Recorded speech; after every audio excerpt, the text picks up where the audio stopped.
Hello viewers, and welcome again to this continuing conversation on the very important topic of transformative leadership. Today we are looking at an aspect of transformative leadership that is of great concern to all of us, and this is the issue of power and how we use power when we are in leadership positions. Because our intention is to find out why there are too few transformative leaders in this world at a time when the global community, regional community, and of course our own region, Africa, is facing so many problems, so many challenges, and we do need, as a solution, transformational leaders. So today we are looking at a very important topic: power without purpose. Power without purpose undermines opportunity for transformative leadership. It is a stark reminder that the possession of exercise of authority, influence, or control without clear ethical or visionary goal is simply self-serving and does not benefit others or the collective good. Across societies, power remains one of the most sought-after commodity, whether political, economic, social, or cultural. Yet, the mere acquisition of power does not guarantee ethical leadership, societal transformation, or positive impact. Too often, we witness leaders rise to positions of influence without a clear vision or moral compass.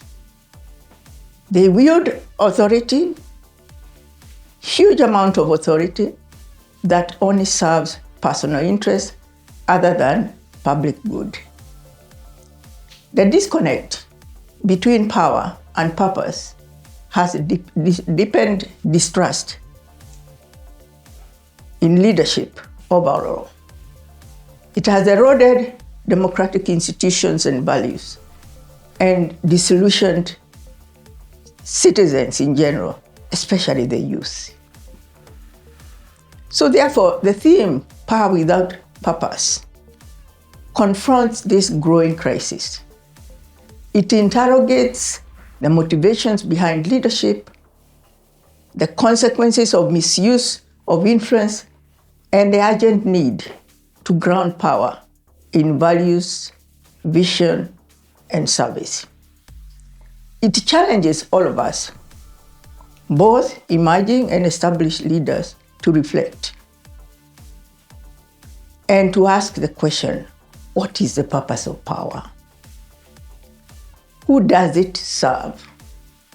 And how can we, or how can leadership be reclaimed as a tool for transformation rather than domination? So therefore, the objective of this conversation aims to explore the dangers of purposeless power while spotlighting transformative leadership models that align influence with integrity. This conversation draws from personal leaderships of our guests, their journeys, lived experiences, and bold reflection on systems of power, highlighting the role of ethical vision in reshaping leadership at all levels, in homes, in communities, and institutions. For this purpose, dear viewers, we have two distinguished guests who are really qualified to talk on this topic. I'll start with Professor Kivutha Kibwana. We are honored today to host Professor Kivutha Kibwana, a renowned scholar in his own right. He's a full professor of law, a statesman, a servant leader, and who, from his very early days as a law lecturer at the University of Nairobi, he has risen and was already determined to become what he has become, a meteoric rise to the rank of full professor. And it has indeed been meteoric. His outstanding role in Kenya's democratic reforms. Many know him in the 1990s and the role he played in the constitutional reform of this country that ended up with the constitution that we have today, the 2010 constitution. Professor Kibwana has consistently championed justice, integrity, and people-centered governance. He has served in many capacities, and I'll mention only a few, as a member of parliament of the Republic of Kenya, as a cabinet minister, as a presidential advisor on constitutional affairs, and as governor of Makueni County.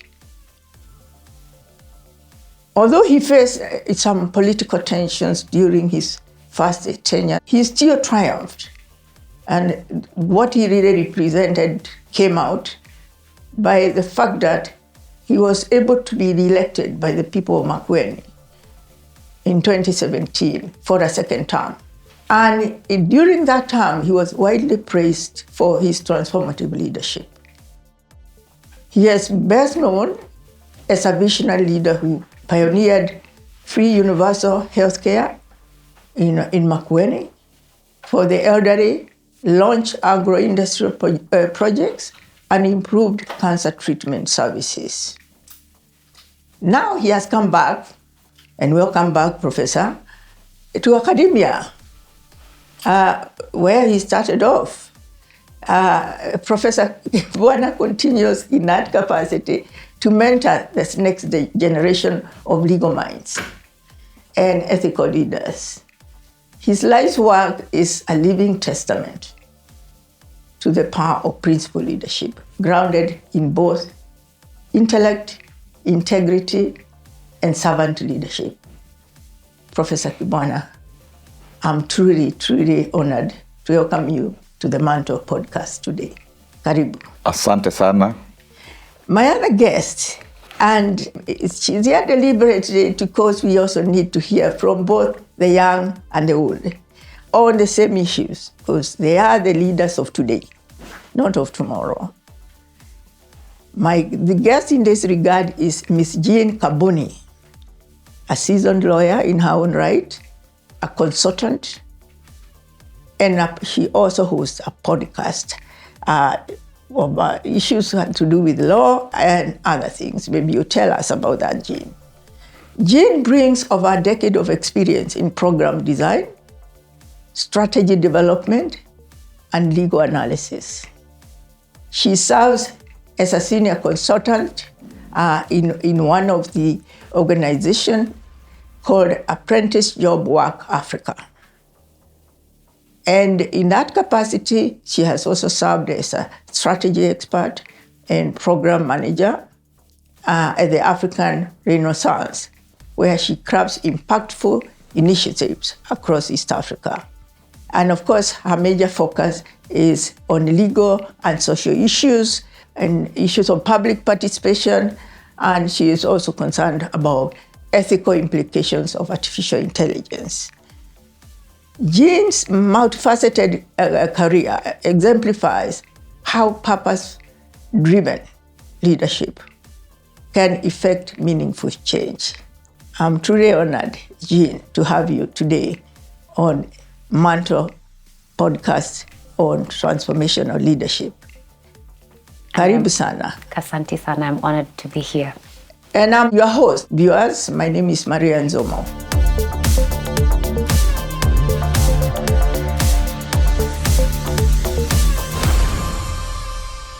I'm going to start with you, Professor Kibwana. I would imagine you have shaped, this leadership space in a manner where you'd be in a position to tell our viewers your own understanding of what it means to have power with a purpose, as opposed to power without purpose, using your own experience, Prof. Thank you very much, Professor. This is a very important occasion for me to share part of my journey, as you have asked, as a leader. First of all, I was saying to myself, maybe people who are called leaders do not know the weight of that title. And so the first thing that I always, think about in terms of some of the positions I've held is how do I respect that title? And actually, I started leadership not in these high places that you have generously described regarding myself. But in primary school, I was a bell ringer, and also secondary school. And I was a prefect in secondary school. And later on, I reflected as a bell ringer. It was a lot of responsibility because I could determine the rhythm of the school. Maybe then I didn't know. I was just, doing my job because I'd been asked to do that. And in all the spaces that one has, led, I think there has to be consistency so that whatever responsibility, I had, particularly as I grew up, I thought that I must bring the same values into it because whether it is integrity, whether it is particularly having become like a member of parliament in a very poor environment. So I say to myself, I have this job because I must make life better with these people that I'm leading in our constituency. Even as a dean of the Faculty of Law in Nairobi in the 90s, I say to myself, I have to, make life livable during the one-party era for my students when, many of them were being hunted when they express opinions contrary to what the state, wants. So it's a question of saying that you must be faithful to the constituency that you have been given to lead, and also to lead with them so that you are not boss. You're saying, what are the issues that are of moment in this environment, and how do we solve them together so that you facilitate collective leadership? And I saw that really worked very well for me. And maybe to conclude, I think one of the most challenging things is how do you lead yourself? How do you cultivate the ability to lead by interrogating your own character, your value system, so that you are ready to apply those positive values in the leadership space that you're involved. So if from the family situation, there is fairness, there is respect, then that will be translated into other spaces. But if you're mean in the family, you cannot be an exemplary leader in whatever other aspects. So I think the bottom line is, for me, power was and is, because I'm also a Christian, power is a gift from God. And therefore, you need to use it to, in the words of one author, to resurrect those who are downtrodden, those who are disadvantaged, those who are in a bad space. And so when, people say you're a servant leader, of course, many people call themselves servant leaders and they do the opposite. So one, therefore, has to really practice leadership as a gift from God.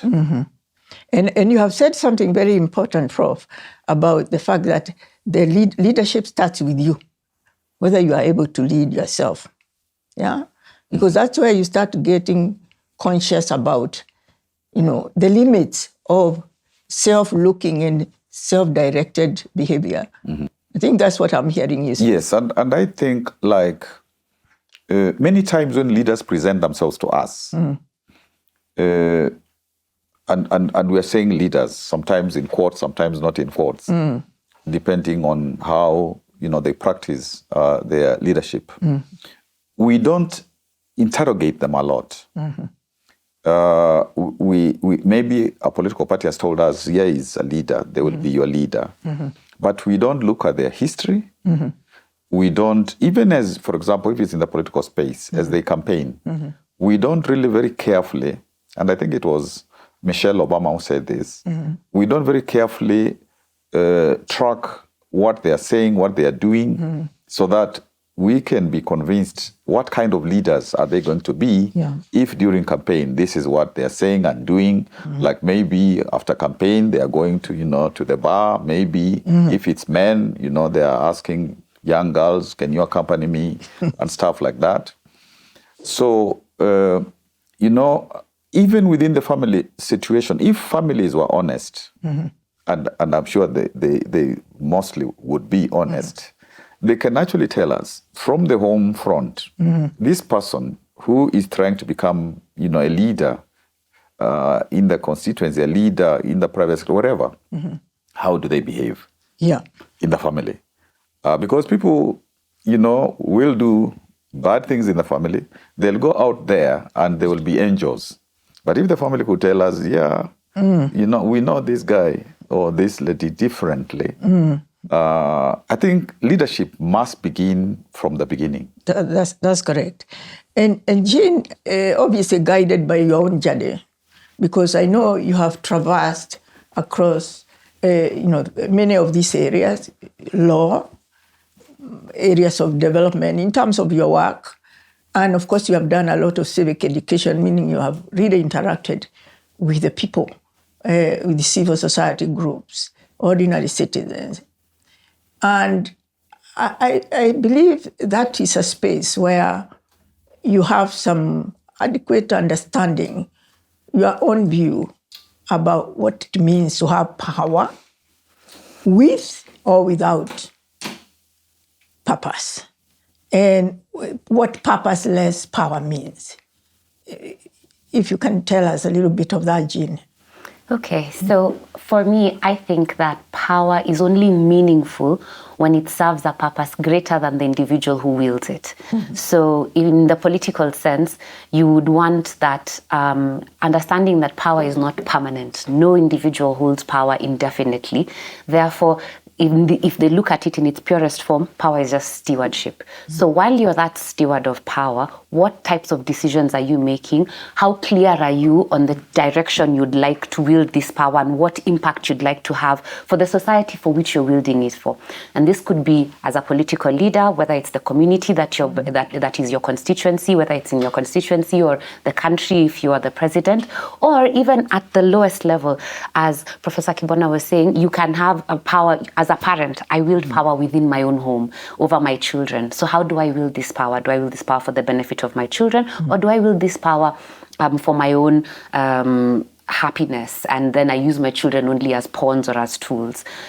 In terms of the work that I have done, I have found that there have been situations where for-profit enterprises, companies have chose to wield the power that they have for social good. And that has been one of the times I have been most happy, when a for-profit company that, for instance, is working to buy milk, then goes to the farmers and chooses to build the farmers through a social impact enterprise and wields that economic power that they have for the good of the community, knowing full well that if the community was to improve the level and the quality of the milk that they produce, they as the company would then produce a better product, and they would also make money. And that good then now disperses through to the entire community. However, there have also been in situations where for instance, if you're, there's a project I was working in where the leadership was changed after a project had been conceptualized and we had an idea of what we were going to do. And as a millennial at that time, I wasn't in a position to wield any power. I was a subject, if I could call myself that. And the people the powers that be, the program director, was then now moved. And that vision for the project went with them. Now you have a new project manager coming in who has power. They have an understanding of the project, but they lack the vision and the knowledge of the why this project was being conceptualized to begin with. In the end, when you lack that vision, or when that vision is moved away, what then ends up is we ended up with a white elephant project where we had the finances, but the actual impact that was intended was not achieved, and the intention of the purpose, the intention of the project was shifted halfway through the project, then changing that original goal. So I think that for you to have power with purpose, you have to have a clear vision. And that clear vision has to be articulated down to all the people that you're working with.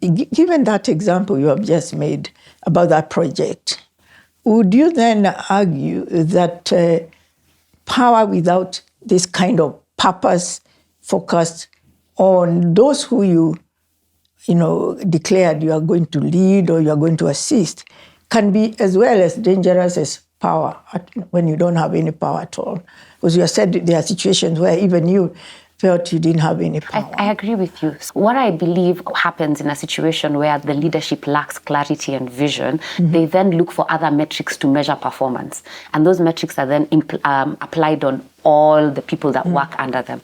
For instance, if a leader is guiding a team and they've not clarified, this is our strategic plan for this institution, this is what we'd like to achieve, and broken down that vision down to its bare nitty-gritties. This is what you want to achieve in 5 years, break it down to 2, 1, and write down to a quarterly basis so that each individual knows exactly what they're meant to be doing at any particular point of time.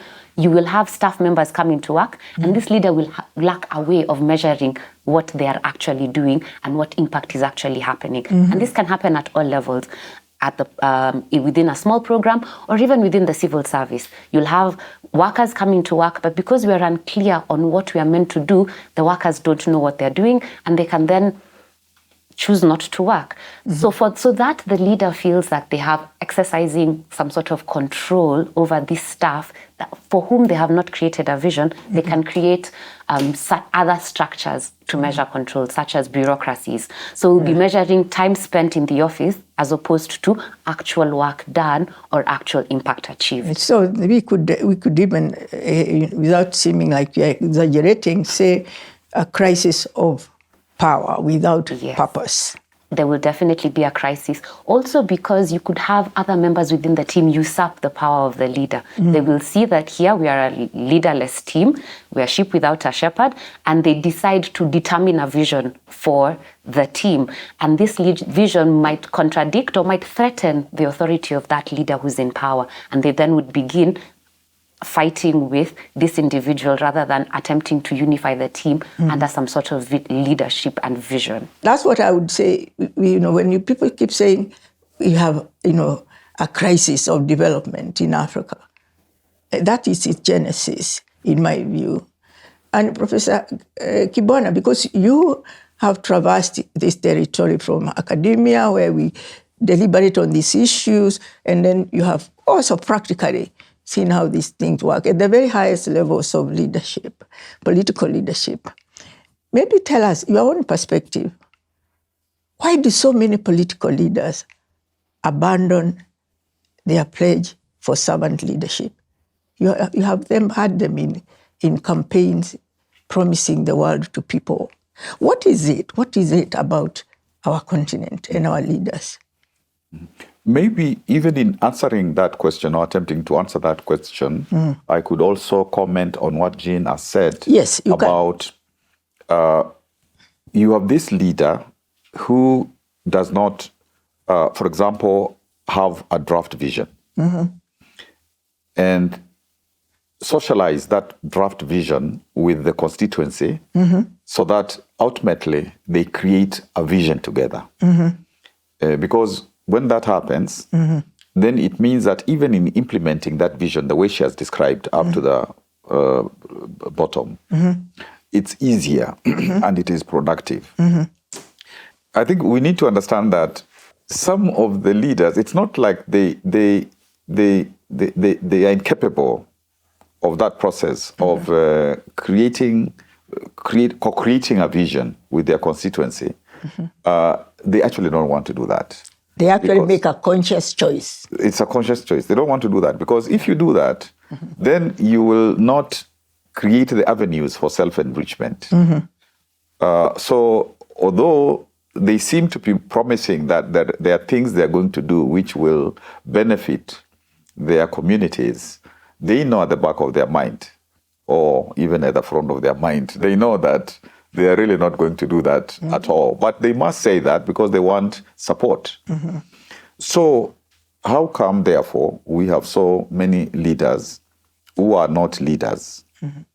And I think from the kind of political parties that we have, you are invited into a political party. And unfortunately, sometimes you have even to pay to be invited and to get even a ticket. And maybe you get involved in these political parties that we have, which are ethnically based. Therefore, from the word go, it is like your hands are tied, even when you're positive and you want to do something. So, and you may come up with good ideas, like those exceptional ones. You come up with good ideas and, you're saying we must have our people and we must broaden our scope so that we become national and all that. But you're told this is not exactly what happens here. And you should come here, you are welcomed, and you toe the line. And it's unfortunate that the ambition of very many young people who want to do well in these political parties, because we are talking more of leadership in the political space, they get frustrated, but after a while, they start playing ball. You go to parliament, when measures have to be passed, sometimes not pro-people measures, you're told there's some money. When you vote, you'll be in a good place. Some things will come to your constituency. You'll become popular. So your ambition is killed. And so you have to kind of now begin changing yourself. You more or less have to overhaul the whole way of how you think leadership is, how we think leadership is, so that therefore we don't have this trajectory of getting into leadership always to misuse people. And I think that's the mindset change. Even asking ourselves, what is, in a particular country, what is our national interest that we are promoting? What is the national culture?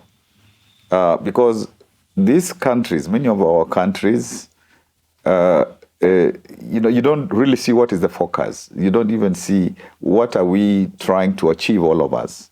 Therefore, we perhaps need to prioritize more in terms of defining our national interest, defining, what makes us a nation.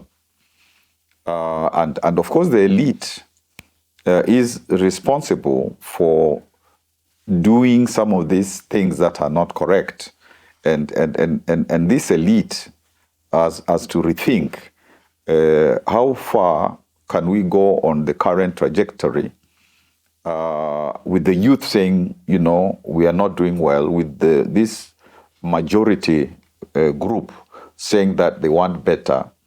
So I think there's a lot that we have to reflect as the elite and realign ourselves to this leadership with purpose, to this genuine servant leadership. Otherwise, we are staring at the conflicts that we have seen, in Tunisia, in Sudan, in, many of those places, and even Kenya. Yeah, at this point, I think this would be a good time to tell us a little bit about your own experience as a governor of Makueni. Because in your second term, you were singled out as the best performing leader of a county in terms of what you had done with the people of Makueni. Can you tell us, in a very summarized way, yes, the journey through that process? First of all, it started in the first term within adversity. And I think in adversity, there are also positive things to be harvested. Because when we went in, and I was from both the academia, as you have described, and also a presidential advisor.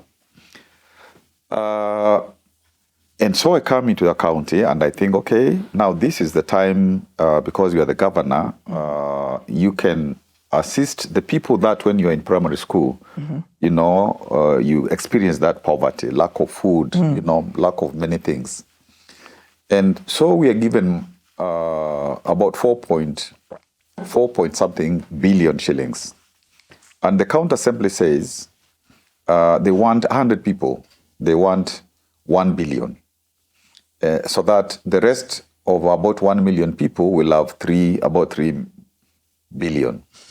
So I asked them, but that's crazy, because we came here to really, this is home. And therefore we know the issues that are here. We are going to help our people. They tell me, Professor, maybe you have been in the classroom for too long. In Nairobi, they are eating. That is the capital of Kenya. They are eating. So this money also, when it comes to us, we must also eat. So, I think it's a joke. And I am hoping that thinking, they will wean themselves from that kind of thinking. So they persist, and they sent somebody who was like a neighbor, who was an MCA, member of county assembly. And, they tell me, Professor, we want to teach you, you're going to be a good governor. To be a good governor, in my language, if like this is tea and it's hot, we do like this, so that you can have a little, So they say there's a word, kobobia. There's a word, it's cool so that you can take it quickly. So they say if there is something little that you want done, then you give each one of us 5,000 shillings. Like, you want a small something that the county assembly must pass. So now you give each one of us 5,000 shillings. That is a car. It's a small one to do. Yeah. And they do that. Yes. Then if it's bigger, then you give us, like 20,000 shillings each. Like you want us to bring people so that, some donors who are coming can see that, you have people. So that is a key, the second stage. Then the third stage, if it's now the president is coming and you want to bring too many people to the water, the capital, now you give us 100,000 shillings each. That is that's now. Yeah. So, you breathe, and say, what have I come here to do? Because they must pass your laws, they must, vet your people, they must do the budgets and so on. So we had a standoff until we reached a point where we said, okay, this I can't handle. Let's dissolve the county so that there is fresh elections. So that's what they were calling impeachment, Yes. And even they came to a point where they had a meeting to come and now make the impeachment happen. And they called leaders, and I thought I was a leader. So I was going to the county assembly, and they shot at us. Fortunately, they shot about 5 people. I wasn't, somebody pushed me, a security guy, and I wasn't shot. So now there was a big process. You told me to be brief. There was a big process of, we tried to actually get the county dissolved until the president said, no, this is not a good thing for the beginning of devolution. But then, now, in the second term, we decided that we were going to have a government of the people from the village. I think it was realizing that if you want to lead with this elite which wants to eat, you won't hack it. So, let's socialize all of us and let us lead together. And when the people are part of the leadership, then a lot of the elite are going to say, well, we have to be careful. And that's how, we survived. That's how we said, let's use this money for good purpose. And we did the things that we were able to do. Indeed, Prof. So you are really talking in part, a large part, about public participation, the importance of public participation in leadership. You can't lead alone. But also, if you are leading with a small group that only wants to eat, an elite group, you may not succeed. That's what I'm summarizing what you have told us from the Makueni case. You need really genuine public participation of everyone, big and small. Yeah? And everybody resocializes themselves through that process.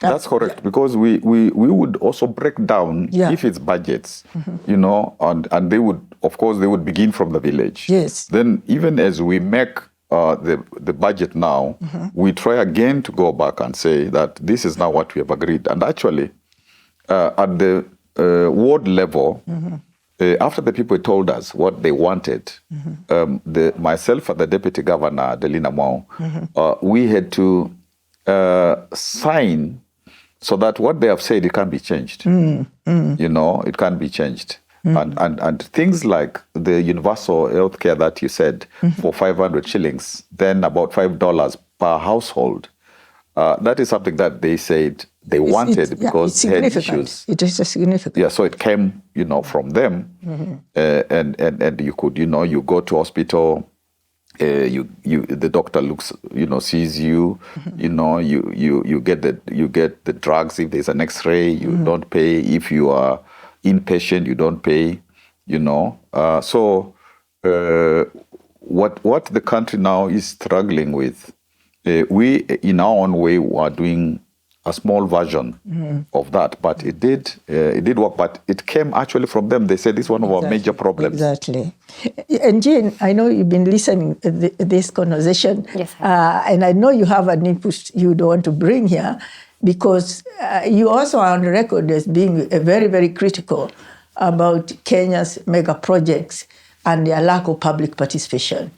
Meaning the community involvement has been minimal, and of course the ethical grounding almost zero.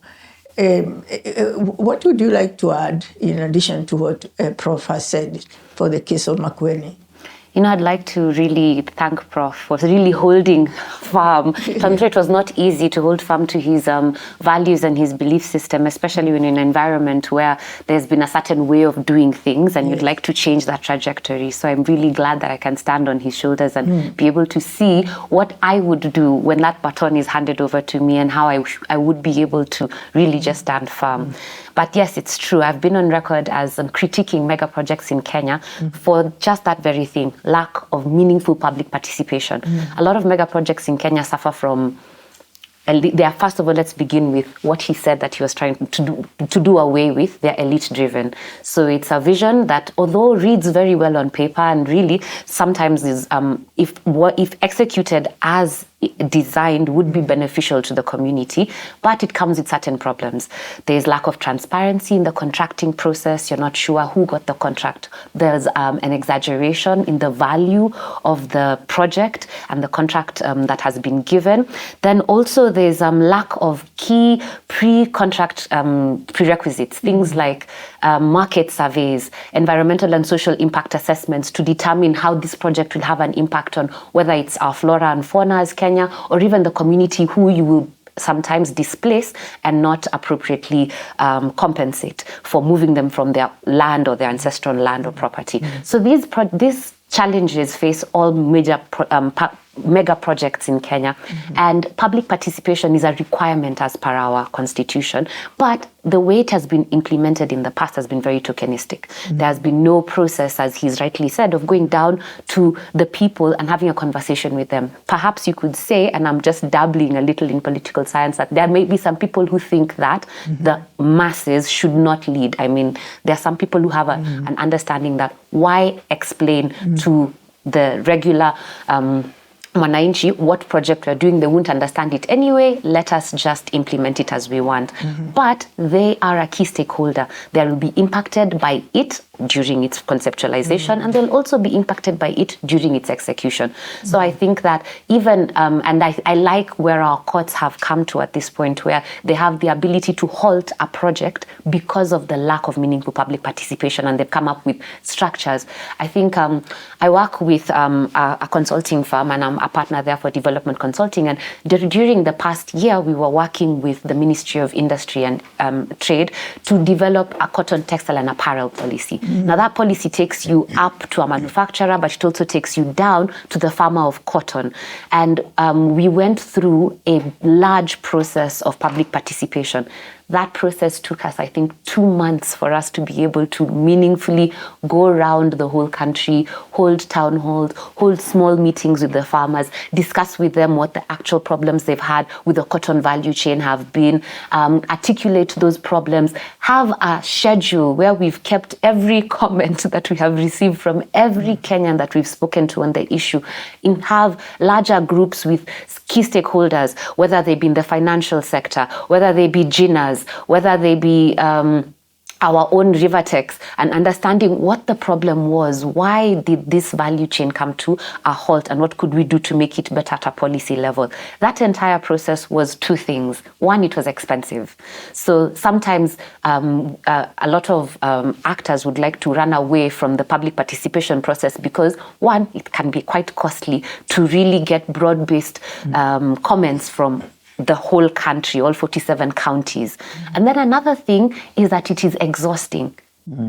It is really exhausting trying to go out and ensure that you have at least informed every possible stakeholder and given them an opportunity to come and present themselves. And it sometimes can feel like you're being taken away from your core work. But it is a very important process because it doesn't go wrong, it starts wrong. And I think that if we go back and we meaningfully involve the public, that is the only way we can ensure that this vision that we have, this paper vision that sounds very good, actually achieves impact. Did you experience in that whole process certain people who didn't like what you're doing, or this drive to bring about positive change, who are actually standing in your way and would even attempt to punish you like they did with Professor Kibwana for what you are doing? Yes, we did at the beginning. A lot of, I think I've come to discover, at least with that particular process, that a lot of the challenges we faced came from our lack of information or understanding of what we were trying to do and the goal that which we were trying to achieve. So we had to pause the process for a while and do a series of meetings just to help those stakeholders understand this is the intention of this policy. We'd like to revive the cotton value chain. We'd like for us to build it and have all sorts of projects come out from this. We are working with the agricultural associations to ensure that we have seed multiplication, to ensure that we can replicate the seeds on the ground. We had to, and the thing that we then found was that once those stakeholders were aware and understood what we were trying to achieve, then they were more concerned with ensuring that all of the challenges they faced in the past were articulated and that would be resolved, as opposed to trying to frustrate the process and stop it altogether. So I think that for us, we found that ensuring that we were as open as possible and as transparent as possible with what we were trying to achieve and what we were doing. And there was no hidden agendas or documents that would appear. As Professor Kibwana rightly said, you have a draft policy, not a full policy. I'm not coming to impose this on you as we have done in the past. It's a co-created process in which I'm having you become aware that this is the thought that we have. However, we are open to your guiding on what would actually work for you in this community and the context that you have. And that when they finally see that they will have an impact and they come and they see themselves in the policy, they see the things that they had stated are actually reflected there. They may not be perfectly reflected, but that thought, the original thought, is still in the policy. Then they were more willing to work with us as opposed to working against us. So when you say we, you are talking about in your organization, right? My organization working together with the Ministry of Industry and Trade and Investment. It was, in the end, they are the policy holder, and we were working with them as a consultant to help them through the process of drafting. But in the end, they were the ones who were with us on the ground, and I think that was one positive thing that I can say that they did. That particular team was with us on the ground. The industrialization secretary was there. The permanent secretary made sure that he attended at least 2 of the engagements, and we spread out the entire team throughout the country and had them there for a while for them to be able to interact directly with the stakeholders that they would be working with to implement the policy. So would you then argue that, we make now a lot of generalization about, Kenya is corrupt, leadership is corrupt. Are you saying there are exceptions to the rule? Because you are saying you worked with the ministry, which seemed to be supportive. Or is there something else? That there was probably a core leadership that was ethical and was determined to do the right thing, no matter what. Like, the story, an example which Prof has given us, where he had to stand his ground and was even prepared to be impeached. And maybe just to give you a breather, I turn back to Prof on this, because you have to create a balance between the fact that, we are operating within a context where generally corruption has been normalized. As it is okay. People saying, you can also give us 5,000. But how do you balance a minority of ethical leaders who actually sometimes are punished rather than being rewarded for doing good? What really needs to happen? Because when you are grappling with this question of where are the transformative leaders, do we have people who you left behind who you are sure they'll continue doing what you are doing? You see what I'm saying? So that it's not just about an individual. It's that there are values embedded that will help carry this forward. Even if Prof is not there. To answer that question again, I just want to pick on something that Jean said, that when they were doing this work regarding, the cotton question, they really tried to go very deep on the ground. And one thing that we don't either accept or grasp is there's that indigenous knowledge. And if you don't look for it, and if you don't use it in terms of whatever you think you're doing, then you can be unsuccessful. And then you're wondering how come it's not working. So I think that's a very, very important point. Then she mentioned also about the cost, that it can be costly, like that 2-month stint, trying to, help cultivate this policy on cotton. When I was, in primary school, even at school, we had a cotton farm, and our parents actually used cotton to take us to school. It was lucrative business.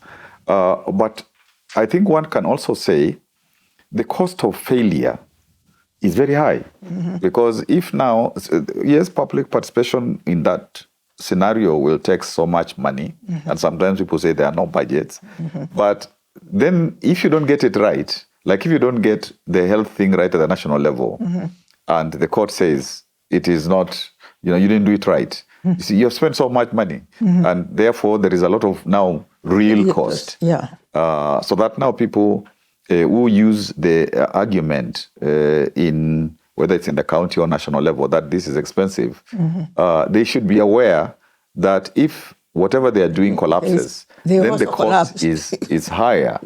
And I think that's one point. In my situation, it was enjoyable because like sometimes when we get about 100,000 people coming out in public participation for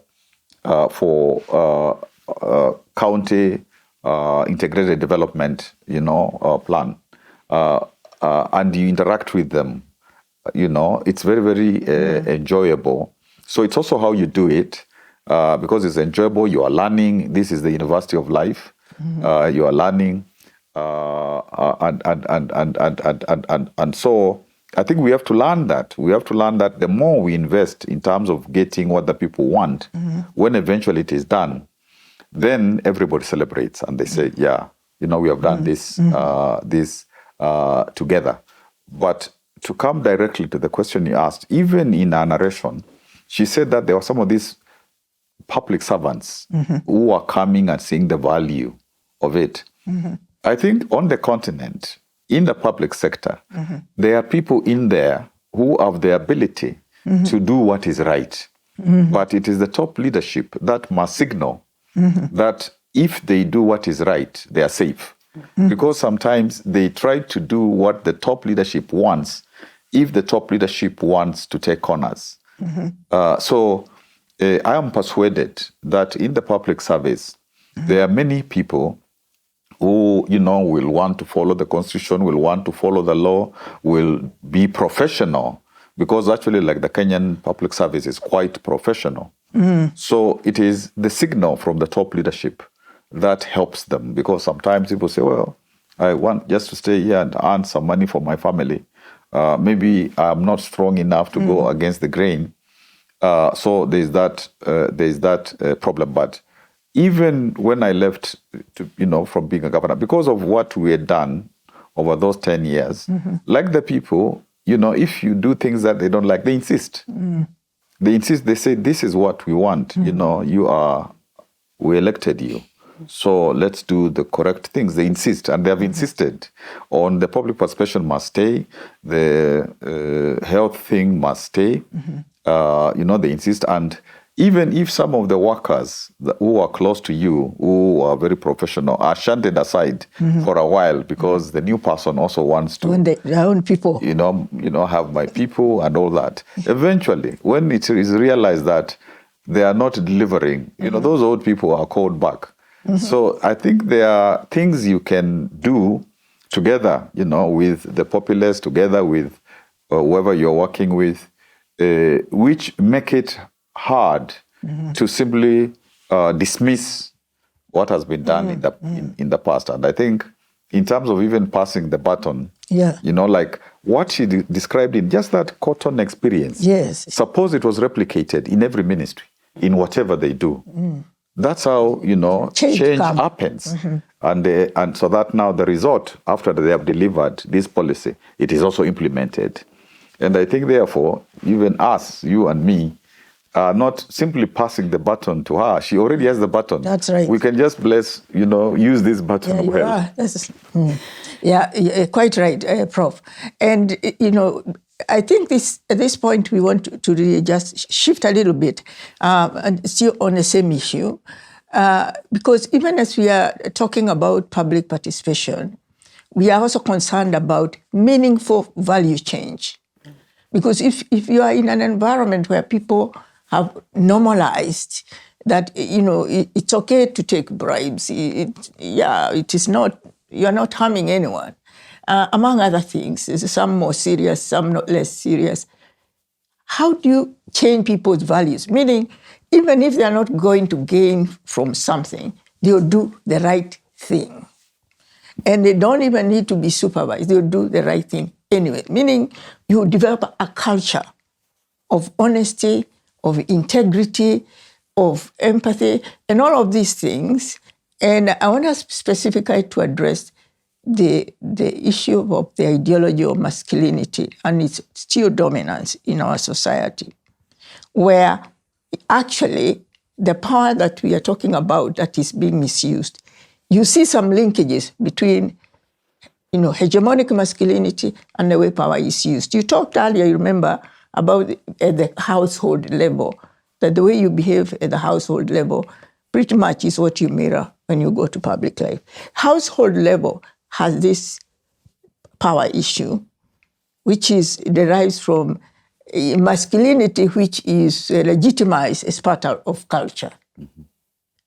How much change is needed there, Prof, in terms of the values of care, the values of service, the values of justice, and of course, very importantly, the value of equity and equality and empathy of, which cuts across regardless of your gender. I know this is a loaded kind of area, but I think it's an issue you have to address. So how do you handle that, Prof? And I know we did a lot of civic education with you back then, yes. But I don't think we resolved that problem completely. Yes, I am smiling because I remember those days. Yes. When that was a very, very important topic, and particularly you leading us in that space. Yeah. And unfortunately, I think that the situation is getting worse. Why do I say it's getting worse? Because the boy child, and so the man, is increasingly either getting marginalized or marginalizing himself from many things that are done in our society. If you observe, for example, tertiary education in the universities, you find that like the girls actually in a class could be 2/3 and the boys 1/3. And this intrigued me, this, gave me chills.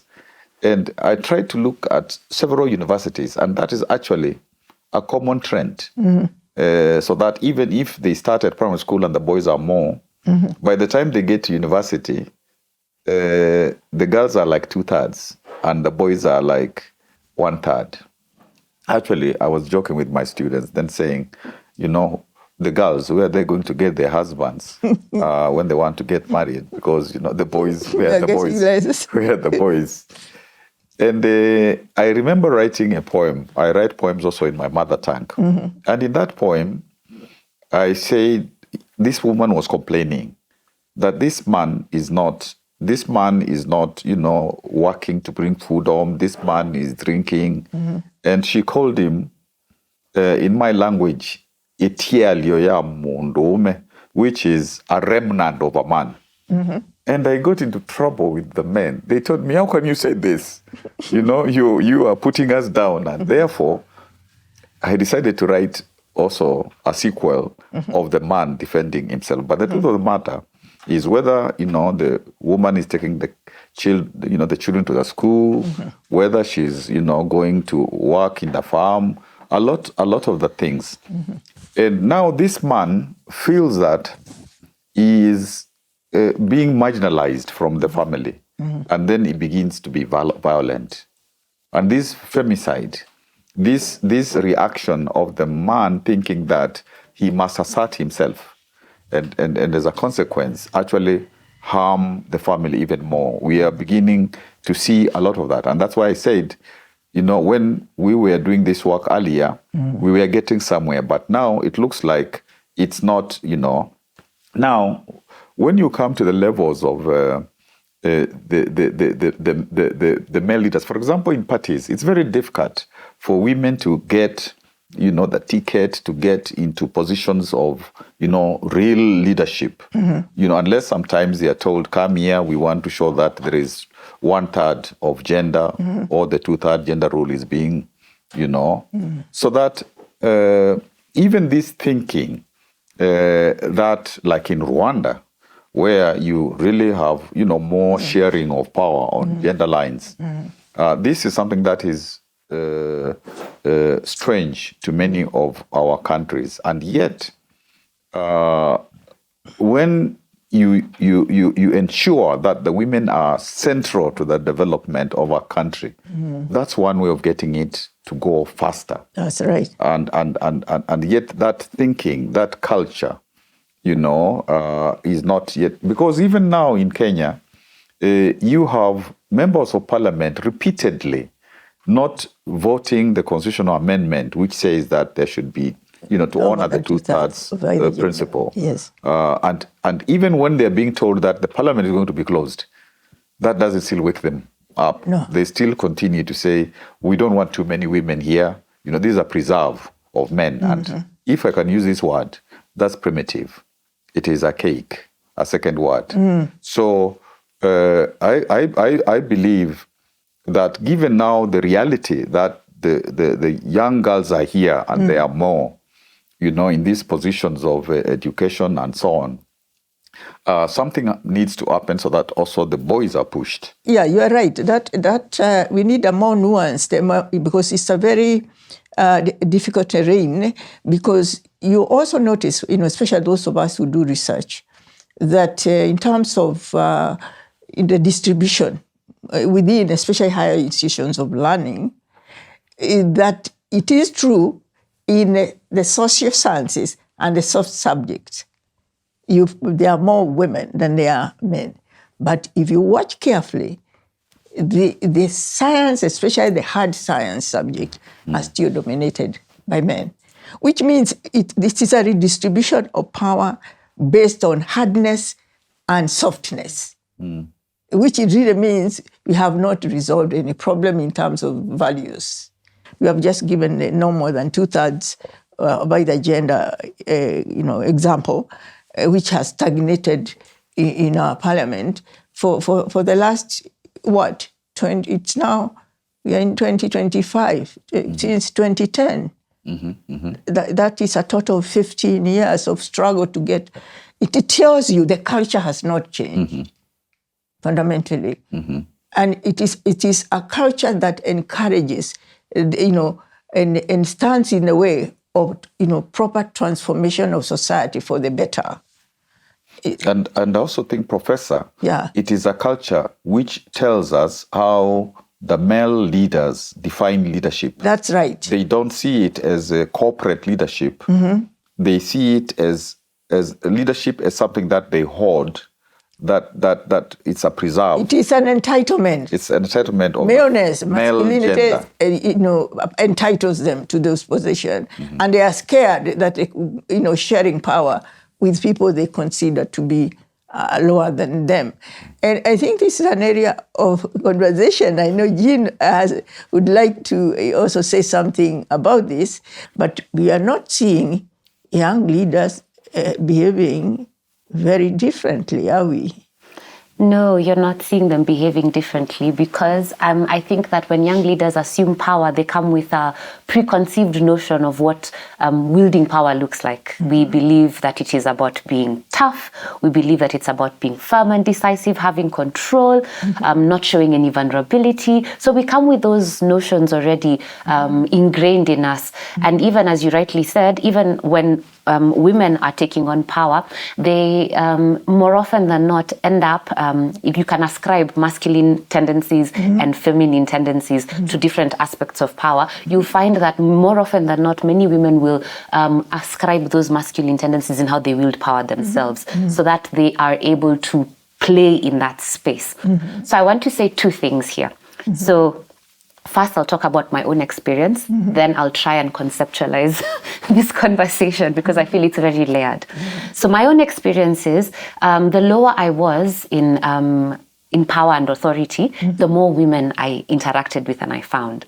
And as you rightly said, there's a level in which even different fields have been feminized and masculinized. So I was, in fact, as you were saying, hard and soft. I was saying it in my mind. Even in terms of leadership, you'll find that in political spaces, I'll find more men than I'll find women, as opposed to social spaces where I'll find more women. In fact, there'll be women in leadership. And to think, it's not a matter of competence, I think, because we have proved over and over again that regardless of gender, a leader is a leader, and they can lead accurately, regardless of which sector they occupy, whether it's in the public sector or even the private sector, where I think you have more women represented in corporations and a better acceptance of female leadership at the highest helm. But I have noticed that myself. I've even been in spaces where I used to enter, when I was young, I'd enter as the intern taking notes, and every single person in that room, except me, would be a woman. And at times I'd ask myself, am I taking notes because I'm a girl, or am I taking notes because I am young? And I couldn't answer that question for myself, but you can see that kind of delineation between even the roles and the responsibilities that a woman would take on in a meeting versus what a man would take on in a meeting. However, if we come to the broader understanding of male and female roles in our society, I think that there the conversation is very nuanced and very layered. We have our cultural understanding of the roles that men play and the roles that women play. We have the religious understanding that we've then taken on the roles that men play and the headship that they then have and that they occupy. And then we also have our color. We are also African. And that also changes the way in which masculinity and femininity and also just power in general is applied if we then take on a south perspective and think about whether we have African heroes and whether these heroes then remain and who then are these heroes and how do these heroes wield power and how are these heroes then cut down so that then you can have a certain global vision of what power should be and how it's wielded on a global level. So I think that as Africans, when we are looking at the lens of power and how it is applied, those layers apply differently and then they make how power is played out by ourselves and even how we conceptualize it different. Yeah.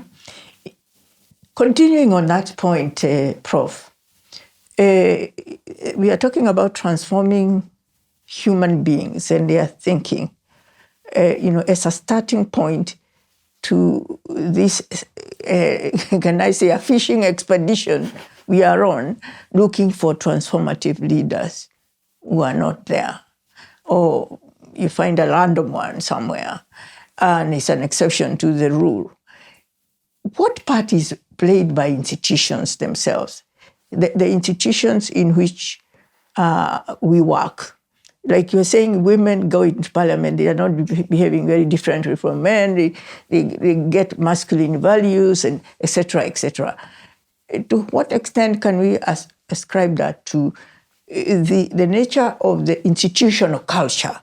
What really needs to happen to improve both governance itself and the mutual respect of us as human beings working in the same space and care of others? I can't stop but keep, to say how important it is. The caring, the empathy, the need for service of those we claim to represent, that we consider parliament, for example, is, a sacred place where we've been taken to do, a job, not for ourselves, but for others. Tell me, your own experience, what reforms really are necessary to realign power with people's basic human needs, what we call human development, and ethical governance. Put all of that together. I think we need to reform the institution of the citizen. The institution of the citizen. The institution of the citizen. The Constitution says that people have sovereign power. We the people. We the people. Yes. But actually, they still don't grasp that concept. It's a huge concept. And if there is like a lot of civic education, building on the public participation, so that people are able to understand their role as citizens in this country and that other country on the continent.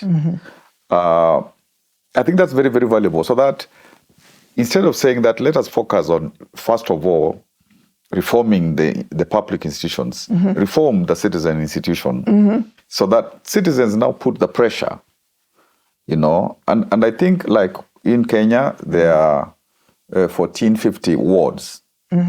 If there was now that pervasive civic education, sometimes some people call it political education, so that people can now, say, you must be accountable to us. We give you this job so that you can do certain things and you promise and you make manifestos and all that.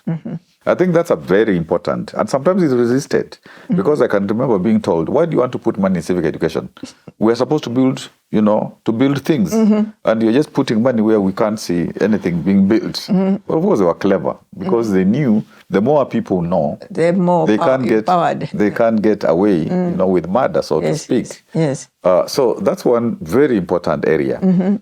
But I think also, you see, if there are signals, as I try to say, from the top leadership, like President Kibaki, whom I had the honor to serve in his government and also as an advisor, he was beginning to send signals that we need to do things differently.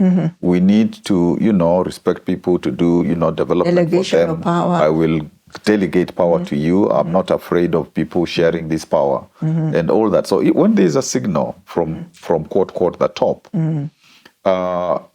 interestingly, many of these public servants and institutions, even those who did not want to do the right things, they align easily. Because I remember when he came in,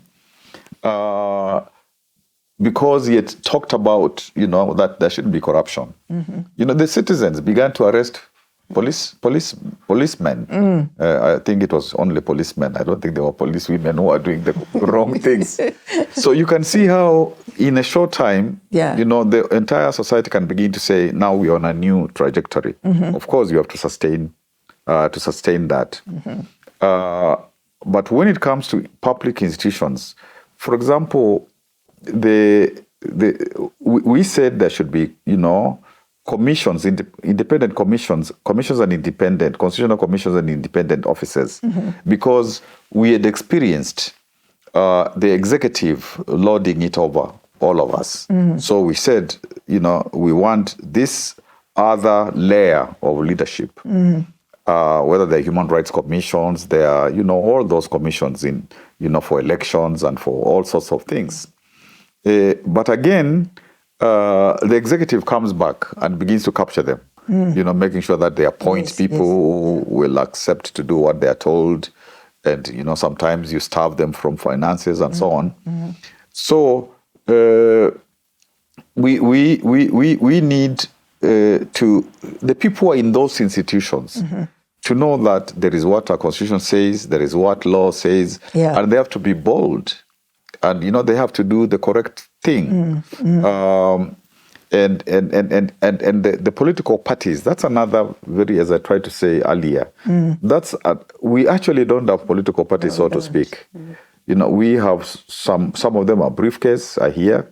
Others, are owned by somebody. So, and there are too many. Sometimes you don't know. So, some of them are many, so that if at election time somebody misses a big party, there is another party. There is no ideological standpoint. There is no, the ideology is pay us money and you can have a ticket. So I think that's one area which we have to clean. So that, first of all, because during elections, you find that there are those coalitions, but they don't want to become like one serious party with a defined ideology, with vision. They don't want to do that, so they opportunistically just come together. Yes. Then later they disband. They disband. So one doesn't want to let go of this tribal population that I have. I want to use it to trade for positions, for whatever. So I think we need to clean that, because if we do that, then it can influence also these other institutions in terms of culture. But having said that, I still feel that, as I said earlier, within the civil society, within the citizen, not the citizen, but within the public service, yes, there are leaders there who can have vision, or who have vision, if they feel comfortable enough to come out. If they feel, that now it's not risky. It's not risky. So that it's not like a lost cause, so to speak. And I'm also, very encouraged when I see young people who are saying, let's do the right thing. Let's follow the constitution. Let's respect people. Because Kenya, unlike maybe some of our neighbors, the people are very, very stubborn. They are saying that, we are on the trajectory of change and nobody's going to stop us. And I wish that happens for all of Africa. And I wish even within Kenya, this is deepened. So that these new forces and these new voices, who are on the ascendancy, are able to consummate what they have, begun to do to protect, whether it's the constitution, to protect the country, the middle class comes in. So that it's not just the institutions that you want to change on their own, but it is whatever else you must change, so that therefore the institutions will feel the heat and they will toe the line. What about the role of technology in all of this? And which is really something we didn't have when we were doing civic education. As you recall, we literally had to manually go doing civic education. You do recall we went to some places in Western Kenya, in Nyanza, places where there are no roads. We were being picked with motorbikes because there are no roads to be taken. But now we have technology that, for good or worse, is raising awareness very quickly. And if we are talking about a cultural shift, I can't imagine a better instrument. How do we manage this? And who does manage? Because as you have seen, there have been very conflicting signals depending on constituencies about the role of technology and what it is doing. Especially, I'm talking specifically about social media. For me, this is a very important space because if, for example, you constrain like young people from demonstrating on the streets, they use social media and maybe it's even more effective. But can I pass this question to? I know she's waiting. She's waiting. Let us pass it to her. I just wanted to hear your opinion because you've been very passionate about that it can happen. Yes. And citizens need also to change. Yes. Not just their leaders. Yes. But Jean, you can see now the baton has been passed. And now, is you to tell us, because we really need fundamental change, not superficial change. So we are talking about structural change. Really what is needed and something sustainable, especially on the fundamental values like ethics, which are basic. And mindsets, even at the community level. What needs to change and how can this be affected? Okay, thank you for that. And thank you for handing me the baton. I'll do my best to keep running this race as best I can. Yes. So these are my thoughts. And I like how you said that the institution we need to begin by changing is that of the citizen. Yes. Because our preamble does say that sovereign power is exercised by the people directly and then by or indirectly through their elected representatives. Yes. But there's a way in which the citizens have understood that this exercise of power is hierarchical, with them at the very bottom of a pyramid, that they have no influence over the top, forgetting that really we need to start by shifting that. So structurally, I think maybe we need to start by shifting from having this hierarchical top-down understanding of governance and change it to a more horizontal one that is more participatory. We're in the line of what Makueni County did and looking at creating governance norms that are consistent, things like social audits, participatory budgeting approaches, having the citizen understand their role in governance and the fact that every 5 years, periodically, they have the opportunity to remove these elected representatives if they are not exercising the authority that they've been given, this delegated authority they have in the right manner, but directly they can be present on a day-to-day basis, understanding how their governance is being implemented and making comments on it and calling their elected representatives to order in that more structured way. We want leadership that is more accessible and not aloof. Leadership that the people can access, whether it's through phone calls to your elected representative and having them answer a question that is direct to you and touches you in that week. They're more aware of what is happening in their constituencies on a more day-to-day basis, as opposed to waiting for election time to come and find out shida zenu ni nini. Then they try and articulate them from a public podium or platform. So I think that would be the first thing that we would do. But culturally, I think we also need to change how we think. We need to think about how we reward action and activity. If we reward, as he's saying rightly, Professor Kibwana is saying rightly, the signaling from the top is very important. But if the top only rewards those that are loyal to it, then we're continuing to breed patronage. A patronage system that precedes us, and that if we continue to do that, we reward it. If we only reward big deals that I land that you are able to directly benefit from, then we also continue to reward showmanship and spectacle as opposed to actual value to the public. So I think we need to redefine what success looks like in the public service and say that success looks like helping the people, actually achieving impact, doing the job you're required to do. And on a personal level, I think that there are civil servants who do want to do the right thing. I mean, Kenyans, when we are removed from our negative context, we really are the best of them. We really do the right thing, and we really do achieve a lot. You can find Kenyans, I think, in any space, and once they're put in the space, they are able to achieve far much more than they do here. And I think that perhaps the culture that we've had has breeded some level of apathy, where we feel like we are unable to change it, so let's just survive it. But I think that in the recent past, we've been starting to see a consciousness awaken in Kenyans of all levels, especially even the young Kenyans, who are usually the most aloof and apathetic. And I think that consciousness needs to be protected and midwifed, by, if I could call it, by the middle class. The middle class who, your money is here in Kenya and there's no other place that you have it in.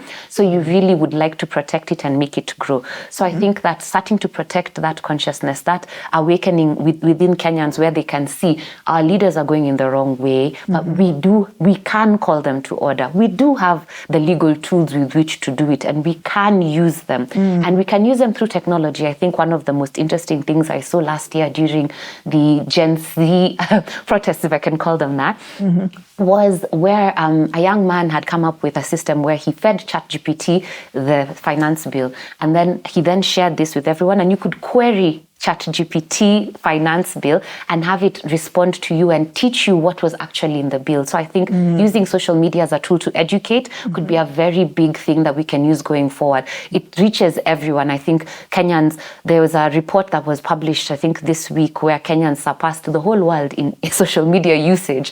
So I think accessing that, we are a captive audience on social media, and using that as a tool for civic education, political education, if you will, is a very powerful thing, and something that we can do right now, because we can simplify really complex governance topics and share them across the board, and all audiences will be able to then get them, use them, and now apply them using this new confidence that we are acquiring, where we can see that we are the people and we do have the power and the authority to be the sovereign heads of our own country. Very well spoken.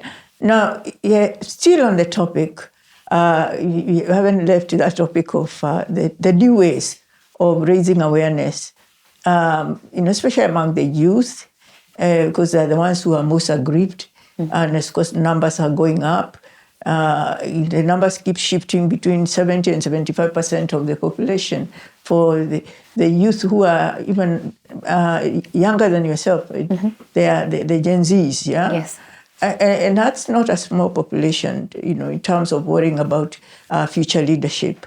And we must address what, can help make this radical shift, which failed with our generation, but we can now recover it with this new generation.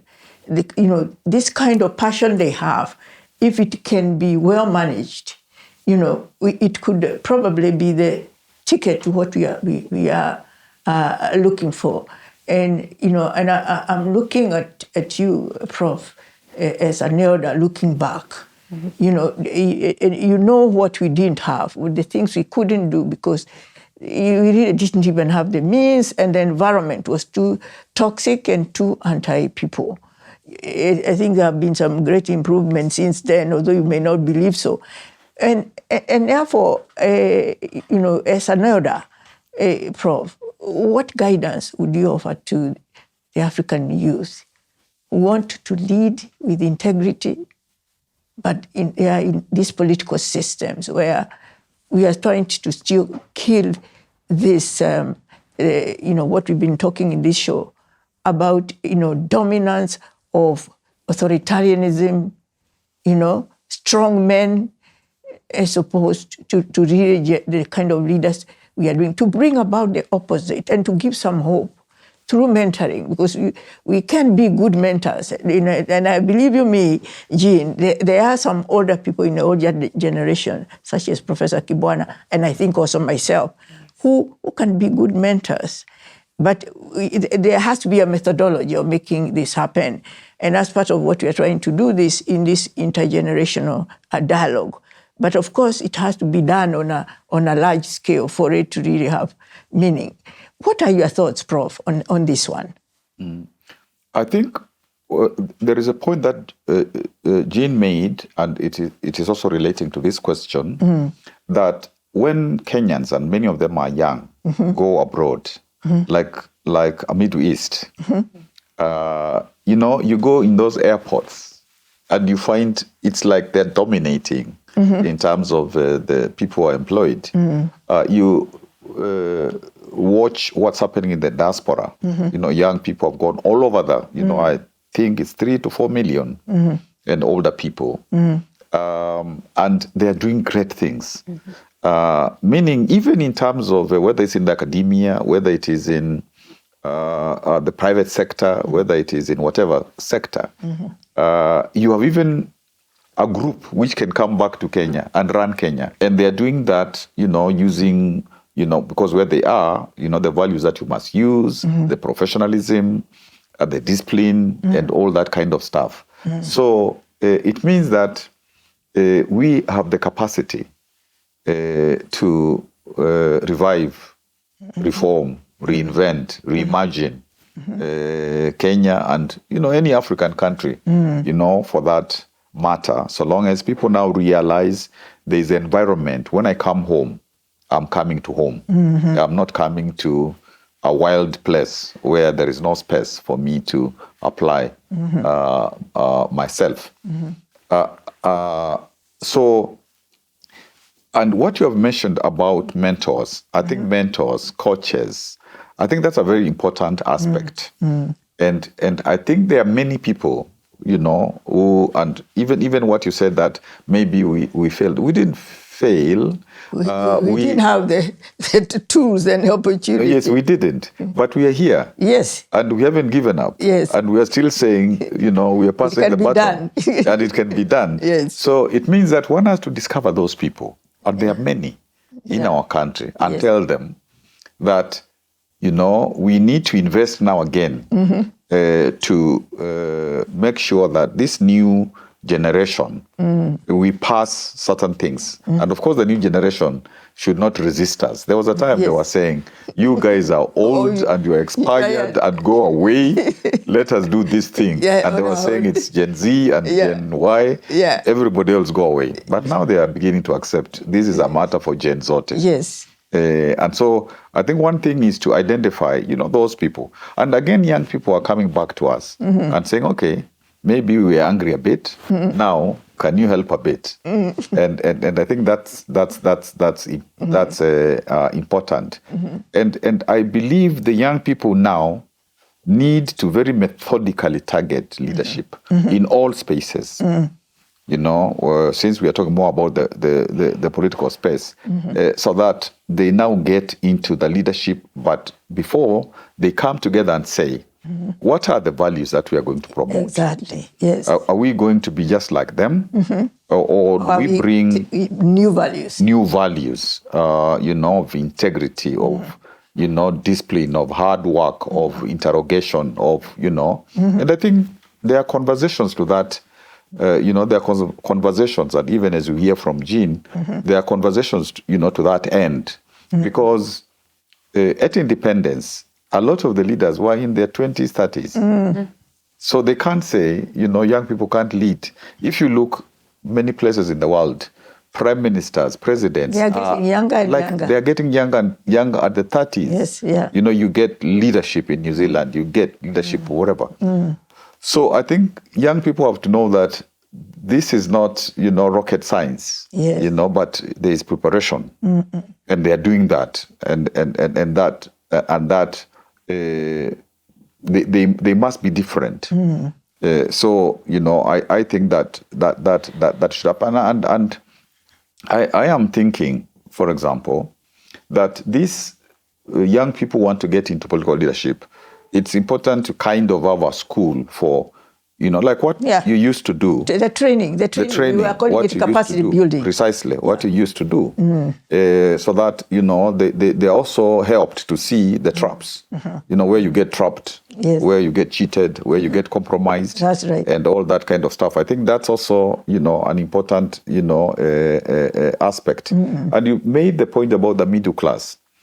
You see, in the 90s, you know, what began to change in terms of the agitation for multipartyism, for the new constitution, is when in the demonstrations you begin to see people coming in their Nike shoes, and in, you know, then you say, well, those are middle class. They have realized that they'll be sunk. Yeah, if they don't. So even now in Africa, let me talk that broadly. Yeah. You know, people now in those Nike shoes need to come, you know, to this space yes. of wanting Africa to be different, our countries to be different. We don't just, you see, actually it's a huge indictment for the youth to be the ones who are agitating for the change alone. It's a huge indictment to the older people, because where are you? It's not enough to worry, where is my child? Will they come back? And so on. Be there. Yeah. And what if people are there, not just on the streets, but in the space for demanding change? Lead by example. Yes, you know, I think that needs to happen, and it will help all of us. Yeah. Because even those leaders who are leading and they are not leading and there is no result and they are frustrated, they are being called names and stuff, I'm sure when they sleep, they are not comfortable. So even change will help them. I think they need to believe that change will also help them. Indeed, well spoken. Jean, I think you have something to say on this, because I know you've been doing some work on mentorship, you know, of your fellow young leaders, yeah? And you have heard what Prof has said in that regard. But still, we are not seeing enough change as it is right now. Is there something, perhaps, from your perspective, that we are getting wrong on how to prepare the youth for power? Yes and no. So I do like what Prof has said, and where he's spoken very well about also the youth taking responsibility for their claim to power and sitting down and articulating the vision that they want and the change that they really would like to breed. So I think that on that part, the youth carry that responsibility, and it is really on us to redefine this Kenya that we really would like to lead and would like to occupy, and what values we'd like to stand for. However, I also think that there have been several attempts by very many institutions to prepare the new generation of leaders. Sometimes I feel like these attempts focus more on the claiming power part, the gaining visibility, the articulating a statement, but they don't really talk to the real nuts and bolts of leadership, because it's one thing to get into power. It's a completely different thing now to govern once you're in power. Right. And I think that that's where we need to start focusing on. I think that it is a fact that there will be some young person who will receive that baton of acquiring leadership, but once they are now in power, what next? What happens? I think we need to focus on teaching them proper governance strategies, what to do to manage this entity you now call the government. How do you manage it in actual real terms? How do you ensure that the vision you have is articulated down to your smallest worker and have them implement it? Also, how do you deal with the things that Professor Kibwana was dealing with? How do you ensure that you are not co-opted by the system as you are attempting to change it? Because as with any system, you will receive some sort of friction and tension. So how do you ensure you're not co-opted? Also, more importantly, how do you navigate ethical dilemmas? Because you will find ethical dilemmas, and they not necessarily have to be bad. Just by virtue of the fact that you're occupying a leadership role, you will have to make hard decisions that may not be as broad-based as you would like. How do you make those decisions, and how do you live with the consequences of those decisions and communicate to any party that may be negatively affected by your decision that this is for the greater good, and have them not fight your rule? So I think we need to talk to the young people and have us address those real hard governance issues that they will actually face, because the leadership that we've been preparing them for right now is acquiring it, getting in, and now having a homecoming party. I have now won. Once they get in after that, they really are unaware of how to do the boring part of governance, which is the everyday, daily governance. That comes also with some sacrifices. Yes, it does. We have had a very good conversation, and now we are coming very close to the end. And I would want to hear from both of you, your parting shot. As two people, in my view, the journey you have traveled, both of you in your respective ways, leadership journeys, they have inspired many through your commitment, your integrity in what you've been doing, your unwavering resilience, Prof, and your approach in terms of public service and social transformation. Both of you in your respective ways, you have really challenged conventional notions of influence, showing that true power lies not just in the position itself, but also in the purpose to which power is utilized. I will start with you again, Prof, in way of your final closing remarks. If you could send one message to current and future leaders about the responsibility that comes with power, what would that message be? Maybe before that message, just to say something that Jean said. Don't promise when you are campaigning. Don't promise things that you can't do. So don't play to the gallery, because you think you want to get votes, and you promise the whole world, and you won't. Meaning, therefore, during that period, you have to ask yourselves: if I say there'll be free universal health care, have you done the maths? Is that possible?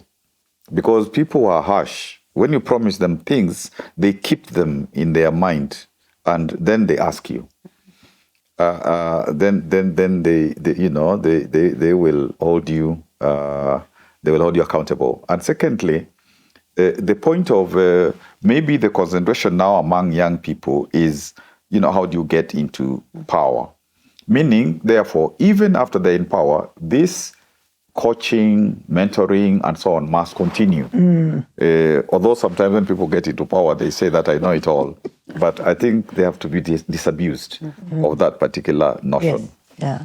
Now, what would I tell somebody who is in a leadership position, and maybe, therefore, what would I be telling myself? I would tell them, assume, and it's a correct assumption, that you have come to the end of your life, and people are there to bury you. Will they come in grief, in genuine grief, or will they be buzzed? And will some of them be saying about you, maybe praying to God and saying to God, we wish he had died earlier. So when therefore you're doing all the things that you're doing, ask yourself at the end, are people going to say he really was one of us. He listened to us. He empathized with us. He did, on the whole, despite his or her faults, he or she did most of what we wanted. And we can reflect and say to ourselves, whatever we did together continues in our lives. And hopefully it will even continue in the lives of our children and grandchildren. Wow, what a good closing message. And you, Jean, and I'll shift a little bit from that question of Professor Kibwana and ask you as a matter of principle. You must have some very strong principles that you hold on to. What would be your one core principle you believe could guide anyone who is entrusted in power in today's Africa to do the right thing, and why? Okay, so I think guided by the conversation we've had here today, I'd say that the principle I think that would guide us would be accountability to the people. So I think that we all understand accountability to institutions, and we all understand the separation of powers and the principle of checks and balances. But I think that we are in dire need of leaders that are accountable and are aware of the lived experience of their citizens, that understand really we don't have that Marie Antoinette detachment where the people are actually complaining in true and real anger on the harshness of their lives. And a broad blanket statement is made if you cannot let them have cake. So that actual accountability to the lived experience of the people, bearing in mind what we've said from the beginning of this conversation, that power is not permanent. It is literally a trust. It is a trust that in the end, when you are a leader, you hold on behalf of the people. So be truly accountable to that lived experience of these people for whom you hold that power. Make every decision that you have, bearing in mind that that decision does not just impact that generation that is living then, but that will also be intergenerational and will impact generations to come. And that having you truly accountable to the people and their lives and their dignity, I think is the principle that I would leave. Thank you. Thank you very much for that. And thank you all, viewers, for joining us in this powerful intergenerational conversation. Today, we have explored the sobering reality of power without purpose, how leadership that lacks vision, direction, and accountability often reproduces the very injustices it claims to address. What we have heard from both the guest, the younger one, Jean, and the older generation represented by Professor Kivutha Kibwana is clear. Power in itself is not transformative. It is only when power is anchored in purpose, rooted in justice, inclusion, and service to others that it becomes a tool for real, lasting change. Let this dialogue that we have had here remind us that leadership is not inherited through titles or age, but earned through integrity, courage, and connection to the struggles of those we lead. It challenges us, each one of us, to ask, what is the purpose behind power? If the answer is unclear, then perhaps the work ahead is to reimagine leadership, not as domination, but as stewardship. Until next time, let's keep this conversation going across generations and across the lines that often divide us, because only together can we build a future where leadership truly transforms. Thank you all very much. And thank you to my two distinguished guests. You really honored us, and you have really made a contribution that is inspiring to everyone who must have been listening to this. Thank you, Prof. Thank you, Jean. Much appreciated.